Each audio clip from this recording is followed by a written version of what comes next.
Good evening. I'm Anuj Mehrotra. I'm the Dean for the Scheller College of Business here at Georgia Tech, and I'm delighted to welcome you all to this session of Tech Talks Business. And thank you, Cisco, for hosting us here in this Coda building. It is really my distinct pleasure to welcome our guest, Chris Womack, the Chairman, President, and CEO of Southern Company, who will throw a little bit of light on many discussion topics today, on important ones today. So thank you for joining us, Chris. No, welcome. thank you very much. So let me start. Thank you guys for being here. Great. So let me start by asking you a little bit about yourself, and how take us through this journey of you, and then finally to be a CEO of Southern Company. How much time do you have?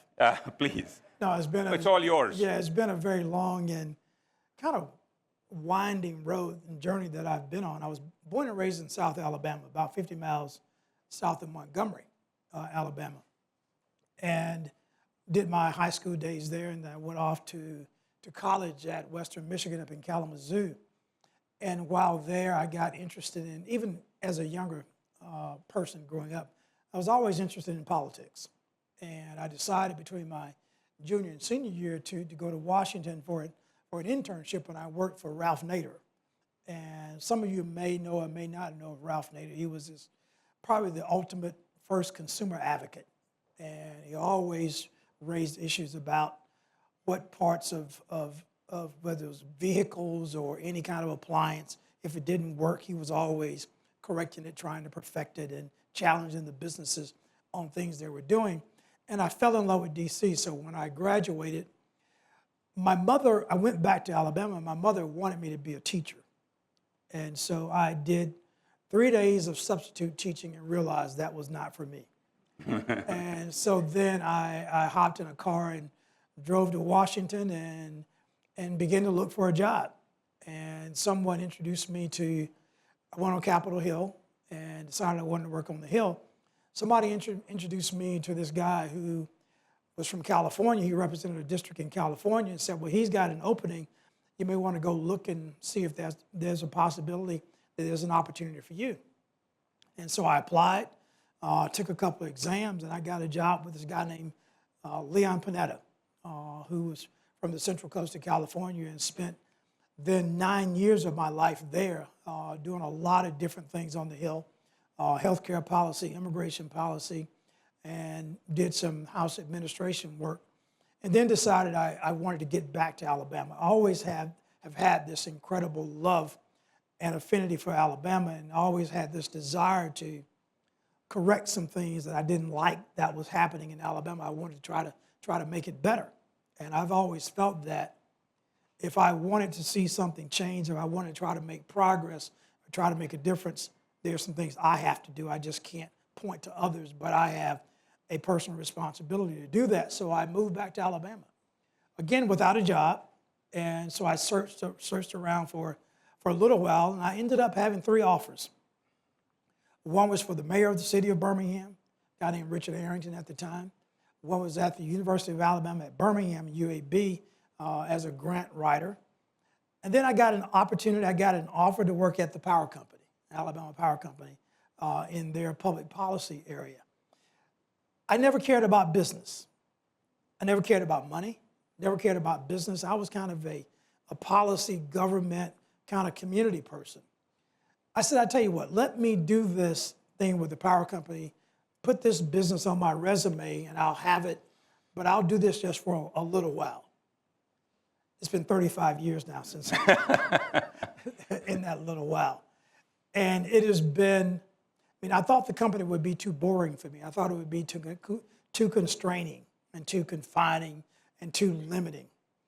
I tell you, throughout my career, I've had some 14 different jobs. So I feel like I've had about 14 different careers inside of this one organization.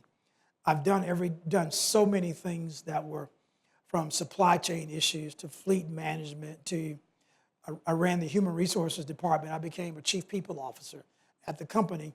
Then after I left that job, I went and ran the power generation part of the business, and then continued to advance. And then a few years ago, I got a call to say, would you be interested in being the CEO of the company? I said, if you want me to do this, I'll do this. And so we went through the process, and here I am. Congratulations. Thank you Wonderful. very much. And that's a great story. Yes, Thank you very indeed. much. Yeah. So, I asked about you. Let me also ask about Southern Company. Give us a little bit of, what subsidiaries you have, what's Yeah. the size, how many people are there in the Southern Company? Yeah, we've got 28,000 teammates, and we run 7 regulated businesses in the electricity and the gas business here in Georgia, Alabama, and Mississippi, but also having gas operations in Illinois, Chattanooga, Tennessee, in Virginia, and then another business here called Atlanta Gaslight. So we're a utility company, and we're the second largest in the country, the second largest utility, with a little bit over 9 million customers, and so each and every day, that's what we focus on, making sure we provide our customers with the energy that they need. I was just on a call with the White House because there's a lot of conversations about utilities and service post these last 2 storms that we've had, Hurricane Helene and Hurricane Milton. And in terms of, this was the most devastating storm that Georgia has ever experienced. We lost some 1.5 million of the 2.7 million customers. We lost more poles than we ever lost. I mean, we lost some 8,000 poles, and just the devastation was just incredible in terms of the tree devastation, as well as the storm itself in terms of the water. And then you've seen what happened up in western North Carolina in terms of all the flooding. And so there's questions about what does the restoration process look like, but we also, I think a lot about how do we make sure that we're doing more things to harden our grids in terms of using more concrete, more steel poles, how much more work we're doing on undergrounding, and things that we're doing in terms of self-healing networks, but also how do we integrate and utilize artificial intelligence and generative AI, not only in understanding the path of the storm and begin to predict the devastation of the storm, but also how does it help us with restoration?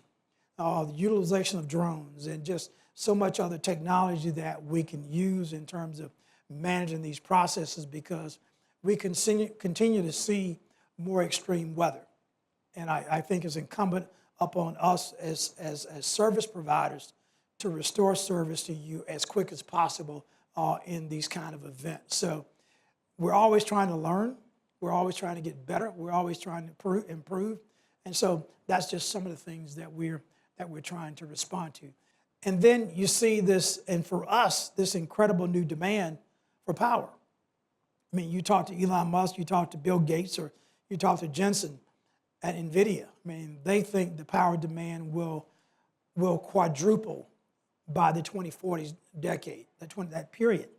And so for us, it's like, how do we make sure we're meeting this demand? So it's an incredible period that's incredibly, I think, historic, but it's incredibly exciting. And we can respond to all this, but I think we all have got to make sure we lean in, and businesses, to make sure we stay the course, we be disciplined, we do the work and provide the service that we expected to provide and meet the needs of our customers, and kind of lead us through all of this. I mean, we'll get through all of this, no matter how chaotic it is. I mean, we'll get through all of this, and everything will be all right. Well, there are so many questions in what you just said. So let me start by each one of them to try and peel off a little bit from each one. You talked about the increasing power needs for overall, for a variety of reasons you gave. Plus, there are data centers, blockchain, cryptocurrency. All of them are needing more and more. So we are becoming a much more energy-dependent society in the world overall. And also, when I was growing up, I was looking at only hydroelectric power. There are so many different sources of power. So let me combine a couple of concepts here and say, tell us a little bit about the different sources of power and how that is changing the business. That's one part of it. And the second part is, if you are looking at this where the increasing power needs are there, how are you planning for that? And how can anybody plan for that? No, it's a very interesting question. And for us, there will be power, okay? There will be power. I mean, we started in this country with electricity being generated from falling water rolling down the streams and going through the rivers and the valleys and the mountains and turning these turbines and powering our communities. And a lot of it started up in North Georgia.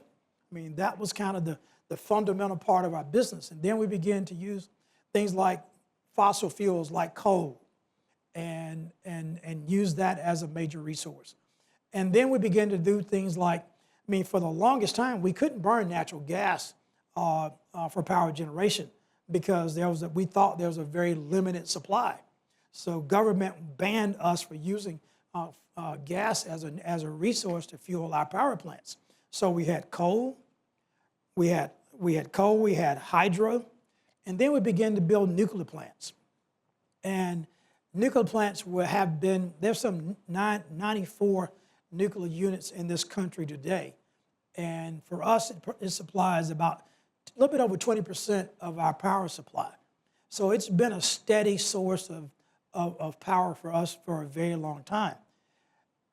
And then we began to burn and utilize natural gas as a fuel source. Fast forward to where we are today, we're probably, say if you look at 2007, 70% of this power that we generate was coming from coal. Today is less than 17%.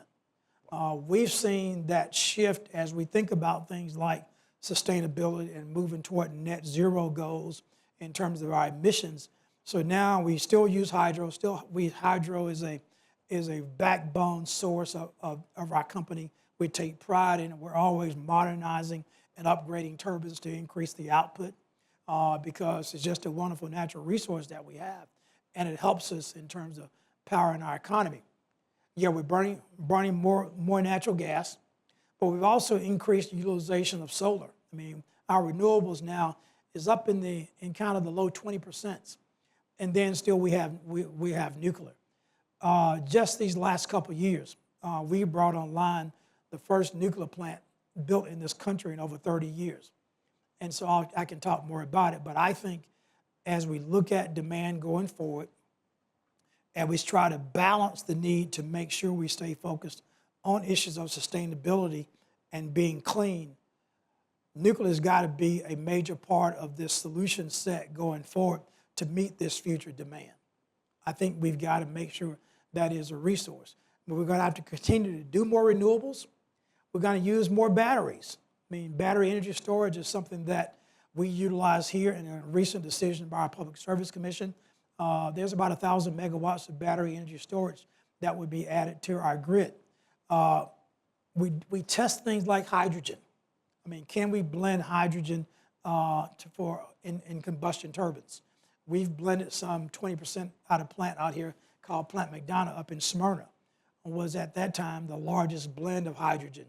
Can we create a larger hydrogen ecosystem to meet this need going forward? There are going to be a lot of other things, I think, as we think about it.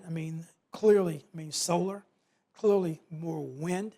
And then there are going to be a lot of things that you're going to do yourselves. You're going to use your vehicles are grid. You'll charge a vehicle, then you'll have this energy sitting there. You say, well, I can use my Ford Lightning or my Tesla or whatever EV you drive.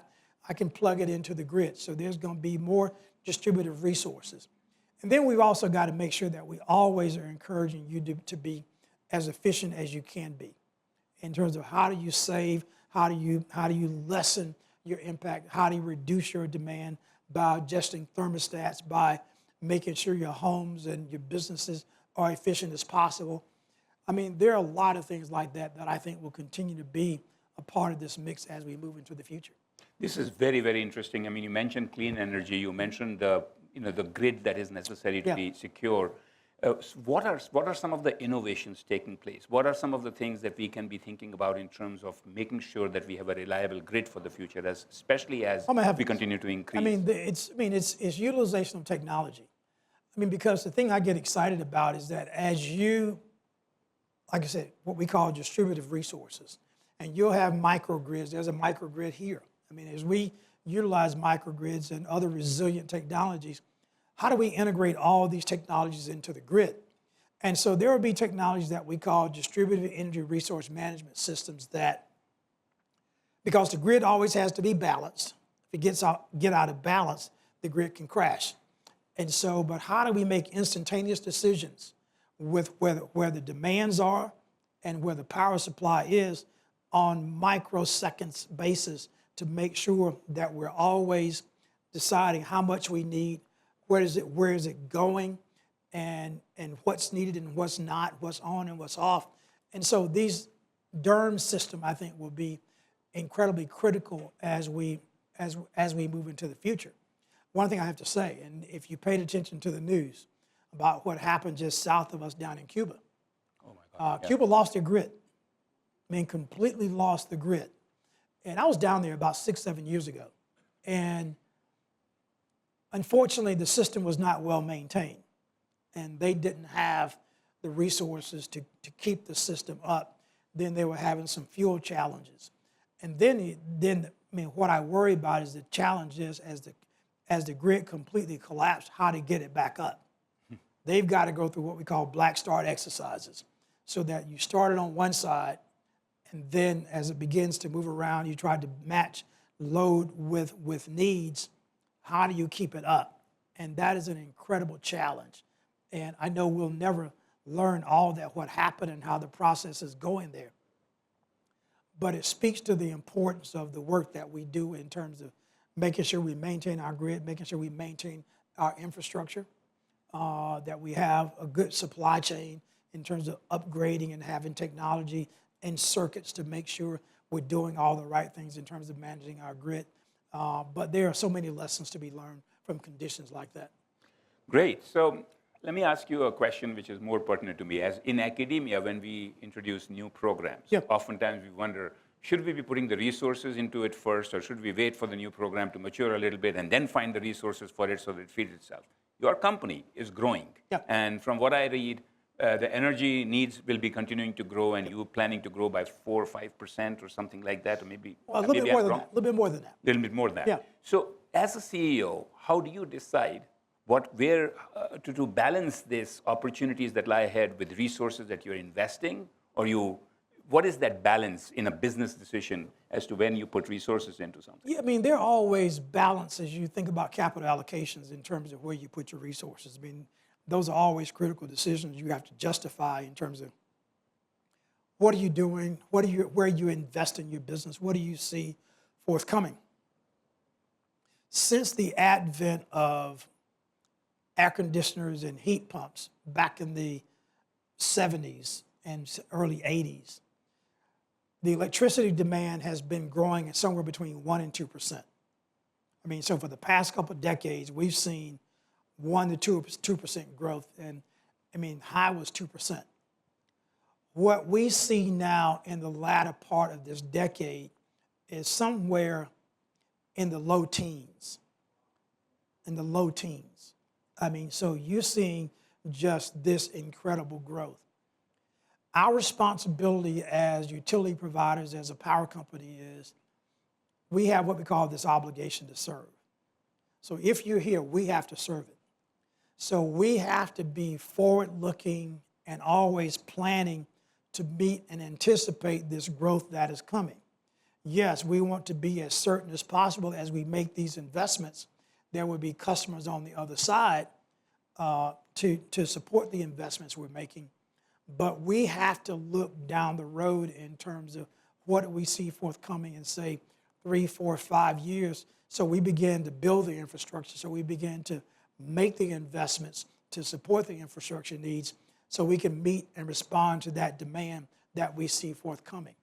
We see incredible adjustments in that number as we go forward in terms of making sure we're building the generation needs in terms of those plants that will provide the power, but also making sure that the grid, the big wires, the transmission wires, and then the distribution infrastructure all is put in place to respond to the demand, but also meet the needs of our customers.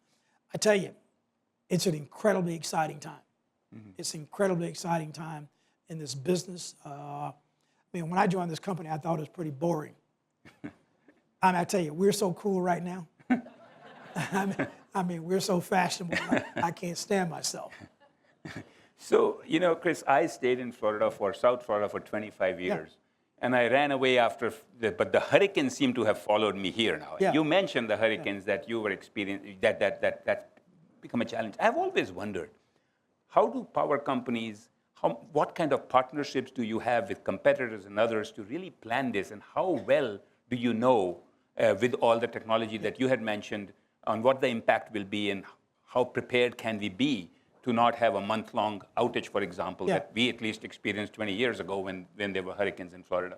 You know, I mean, it's hurricanes and major storms. These disasters are very impactful because they're very destructive and they cause incredible damage. We pride ourselves on being ready and restoring service as quickly as possible when these things happen. I mean, we got meteorologists on staff. We're always working with the National Weather Service. We're working with the Weather Channel. We're working with all kind of other resources, and we do our own research and our own artificial intelligence to kind of get a sense of the patterns of these storms. I mean, storms when they come out of Africa a lot of times on the coast and coming this way, we'll get a sense of kind of will they form and what will the magnitude happen. And then once they enter the Gulf, clearly it's like all hands on deck. Let's get ready. And then we'll watch it. I mean, it comes past Mexico and they begin to churn. And we'll figure the intensity. Then you look at the weather patterns and the streams, airflows in terms of which way is it going and is it going to push it south, or is the high pressure system enough to bring it toward in our direction. And so we're constantly monitoring that on almost a moment by moment basis in terms of what's happening. Once we see one kind of really form and we get a sense that it's headed in our path, we begin to mobilize resources.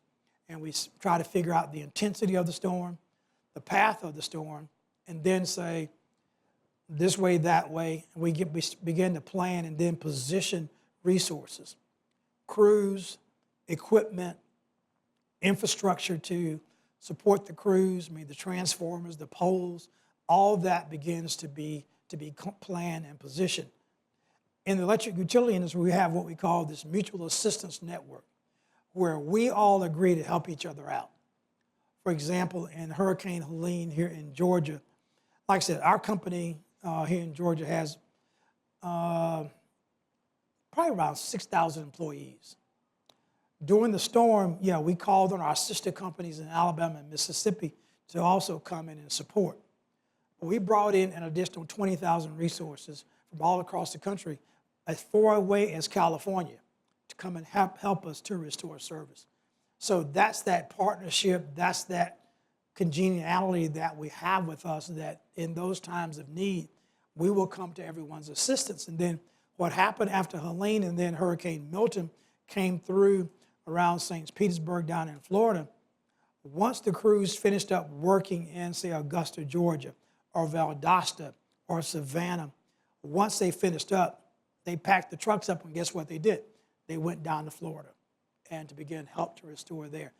That's what this industry does. I mean, that's the camaraderie, that's the kind of mutual assistance that we provide for each other in these times. Great. So we'll start taking questions in a couple of minutes. If you want to ask a question, just raise your hand and a mic will be coming to you. But let me ask you some other questions which are really been submitted by some students, and I'm very curious to hear your thoughts on this. When George Floyd was murdered, at that time, many CEOs around the country that I talked to were all in really talking about DEI, and all of those reactions have suddenly become muted at this point. As an important CEO in Atlanta, and you probably talk to all the CEOs with many companies, where is the mindset right now, and where do you think the nation is going with that DEI in companies? I can speak for myself, and I can speak for Southern Company. After George Floyd was murdered, and it was captured on video, it clearly got all of our attention in terms of the humanity and civil rights and justice and equality and all those kinds of issues, as it kind of as we saw vividly discrimination that was occurred. And we all, as the country responded to that, many of our companies, and Southern Company included, I mean, we had been doing work for a number of years, for over a decade, and probably longer than that, in terms of focus on things like diversity and inclusion and equality for all of our employees. The George Floyd moment, I think, gave us an opportunity to reassess where we were and make even deeper commitments than we had already been making. And we created in our company this framework that I call Moving to Equity. And using this framework to talk about, to make sure inside of our company we were talking and listening and reflecting and spending time with each other about issues and racial inequality and understanding issues like Asian hate, understanding issues that, I tell this one story. We were in a meeting with a bunch of employees, and so some African-American ladies in our company began to talk about the rites of passage that they would have with their sons when they became 16. And so people would say, well, what are you talking about?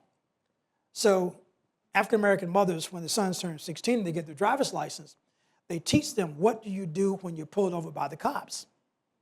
You know, you don't go reach in the glove box. You put your hands on the steering wheel and you don't move. You don't, no quick motions or movements or anything to cause the cop to do something to provoke the cop.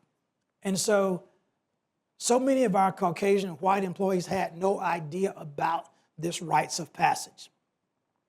For me, that was just another evidence, another point to say, is we really have to make sure that we're talking and listening and understanding each other.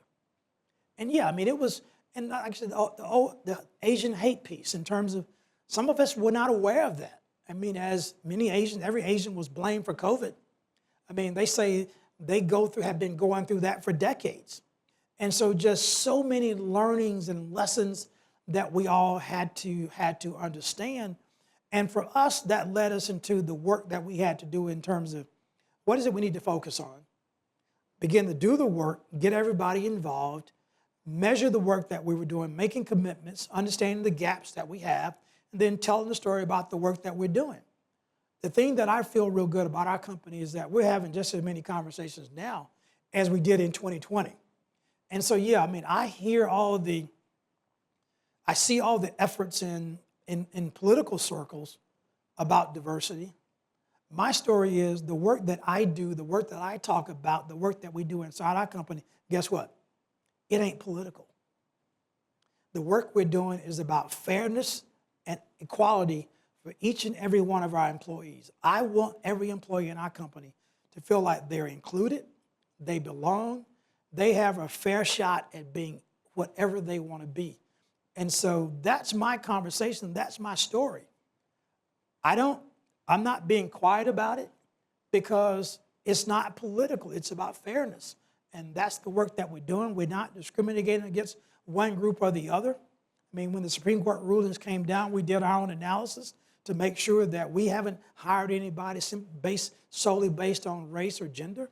We haven't done that. And so I think we must stay committed to intentional inclusion inside of our company, and we have to keep talking about it. Great, thank you very much for that answer. So a lot of CEOs, if you have questions, you have to raise your hand, otherwise it won't come to you. But while the mic is going to them, let me ask you one more question. A lot of CEOs I talk to, they say culture is a key factor of success. From your lens, what are some of the key factors of success for your own, as an individual leader and for your organization?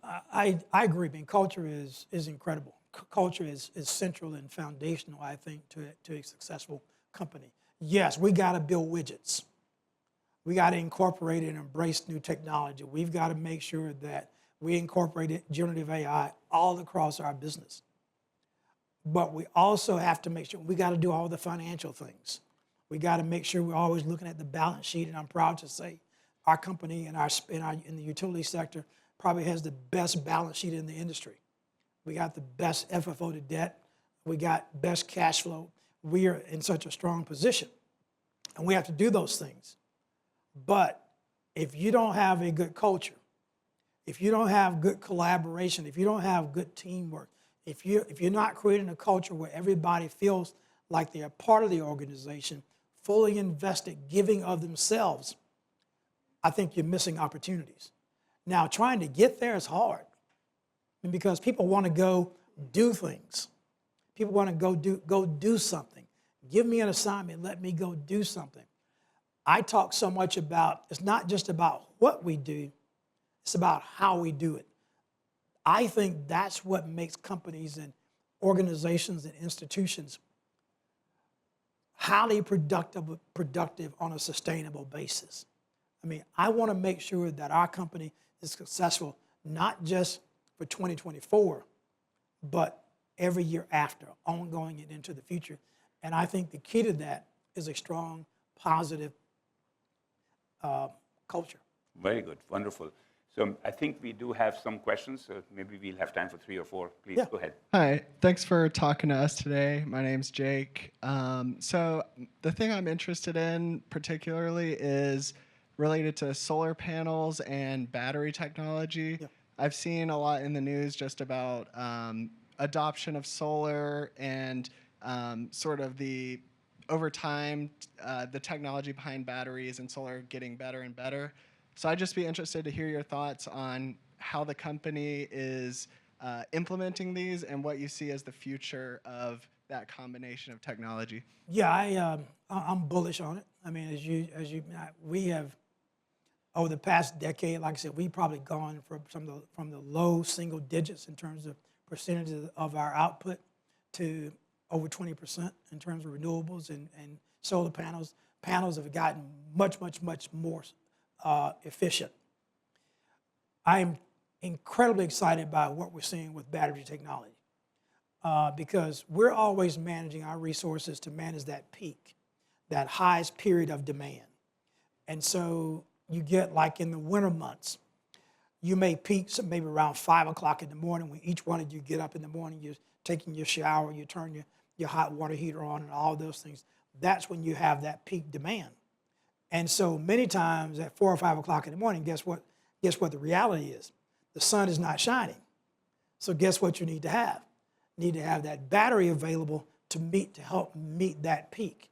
And so I think as we plan our grid, as we plan our system, things like solar I think is very important, but it's also very important, I think, to make sure that we're deploying batteries, more batteries on our grid. I'm really excited about the evolution and all the work that's being done around battery technology. I mean, much of it now has been lithium ion. Places like Georgia Tech has done a lot of research around things like graphene. We see more work now on more solid state batteries. And we're also working with companies to look at more long duration storage batteries. Most batteries now are somewhere between 4 and 6 hours. We're working now with a company called Form, which has a plant up in West Virginia that has a 100-hour battery. And so we think as we see that kind of technology evolving, batteries will become a more central part of our system. And I'm thrilled and excited to see that happening. Great. Good afternoon. I have a question. I'm a retired contract officer for the Department of Defense and a potential graduate student at Georgia Tech. How much does your company include minority diversity in your contracting as a preferred energy provider for DoD?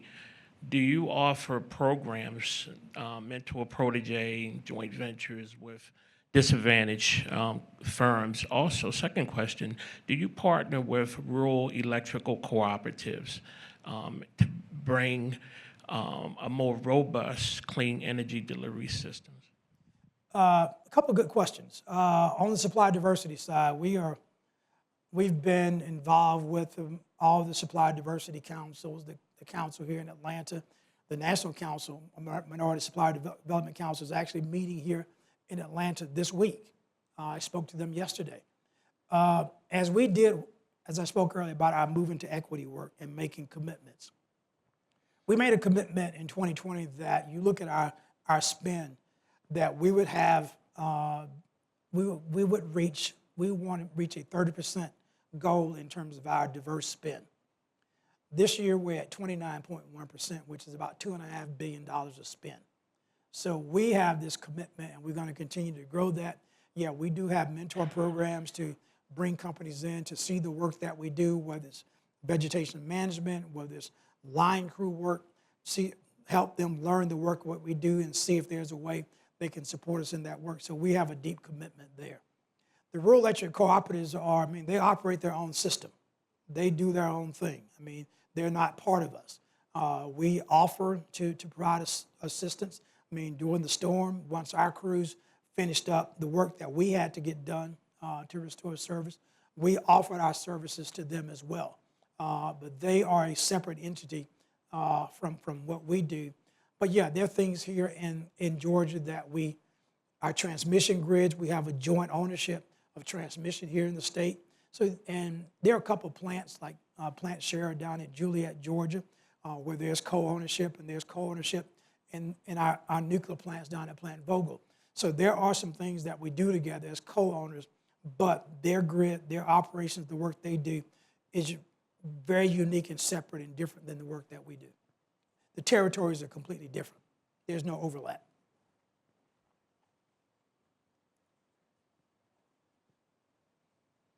Hey, my name is Megan. Hey, Megan. I'm a clinical pharmacist in a hospital. Yep. And so you speaking about the grid and how we are working on, making sure that the grid is efficient.